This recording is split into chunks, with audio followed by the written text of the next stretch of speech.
દિયોદર તાલુકાના સુરાણા ગામે રહેતા ગોવિંદભાઈ જોશી જે તારીખ 29 એપ્રિલના રોજ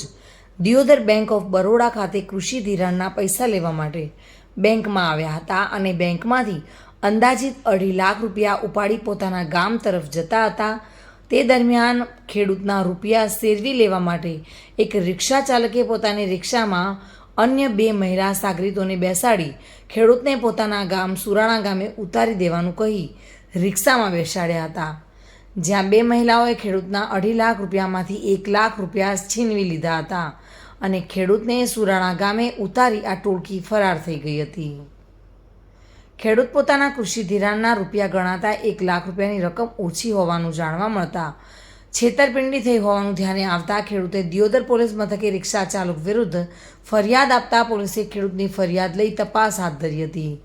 જેમાં દિયોદર પોલીસે દિયોદર શહેરમાં આવેલા 40 ઉપરાંત સીસીટીવી કેમેરા ફૂટેજ મેળવી રિક્ષાનો નંબર મેળવ્યો હતો, જેમાં રિક્ષામાં ઠગ ટોળકી મુસાફરની આડમાં રહી લોકોને ટાર્ગેટ બનાવતી હોવાનું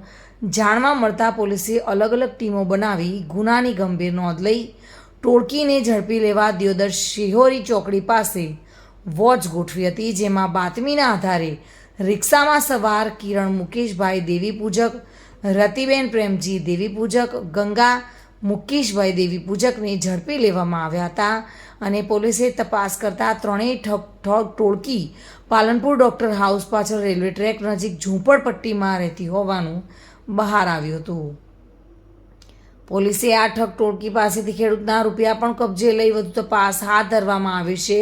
જેમાં આ ટોળકી અન્ય કોઈ ગુનામાં સંડોવાયેલ છે કે કેમ તે દિશામાં પોલીસે વધુ તપાસ હાથ ધરી છે। જગદીશ પઢિયાર સાથે bureau report, today Gujarati news.